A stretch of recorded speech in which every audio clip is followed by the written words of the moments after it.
chapter 6. Now it happened on the second Sabbath after the first, that he went through the grain fields, and his disciples plucked the heads of grain and ate them, rubbing them in their hands.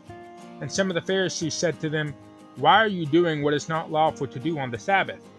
But Jesus answering them said, "Have you not even read this, what David did when he was hungry, he and those who were with him?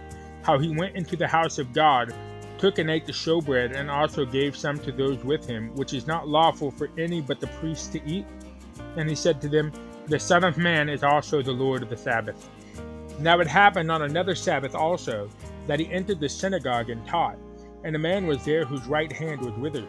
So the scribes and Pharisees watched him closely, whether he would heal on the Sabbath, that they might find an accusation against him.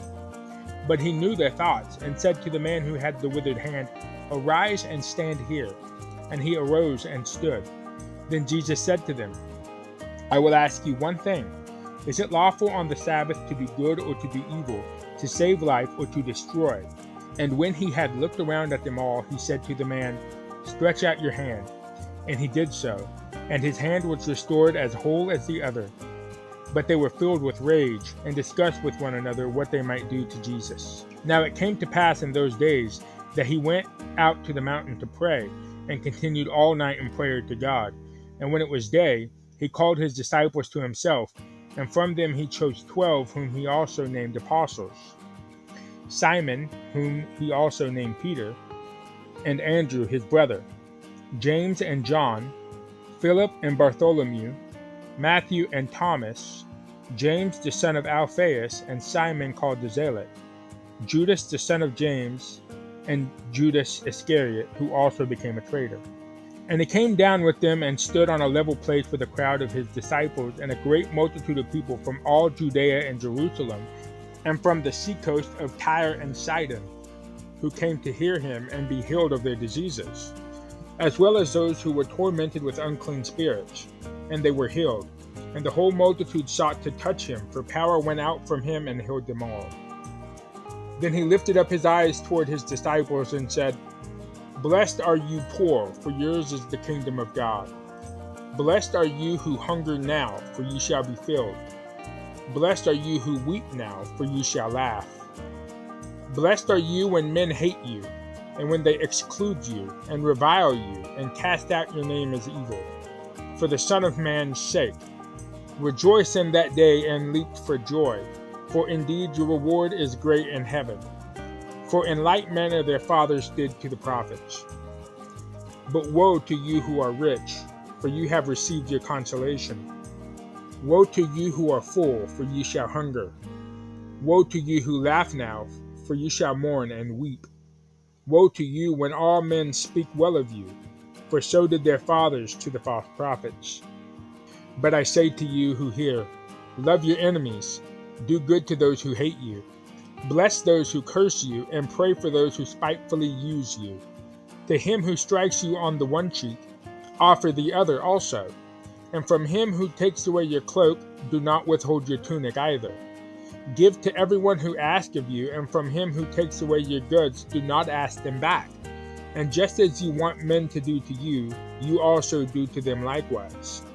But if you love those who love you, what credit is that to you? For even sinners love those who love them. And if you do good to those who do good to you, what credit is that to you? For even sinners do the same. And if you lend to those from whom you hope to receive back, what credit is that to you? For even sinners lend to sinners to receive as much back.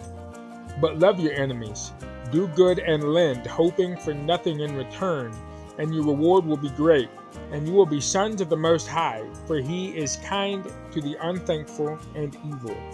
Therefore be merciful, just as your Father also is merciful. Judge not, and you shall not be judged. Condemn not, and you shall not be condemned. Forgive, and you will be forgiven.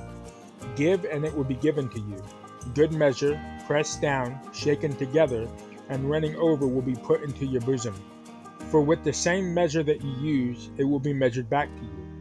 And he spoke a parable to them. Can the blind lead the blind? Will they not both fall into the ditch? A disciple is not above his teacher, but everyone who is perfectly trained will be like his teacher. And why do you look at the speck in your brother's eye, but do not perceive the plank in your own eye?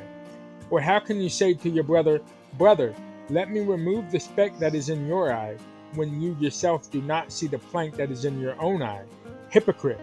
First remove the plank from your own eye, and then you will see clearly to remove the speck that is in your brother's eyes. For a good tree does not bear bad fruit, nor does a bad tree bear good fruit. For every tree is known by its own fruit. For men do not gather figs from thorns, nor do they gather grapes from the bramble bush. A good man out of the good treasure of his heart brings forth good, and an evil man out of the evil treasure of his heart brings forth evil.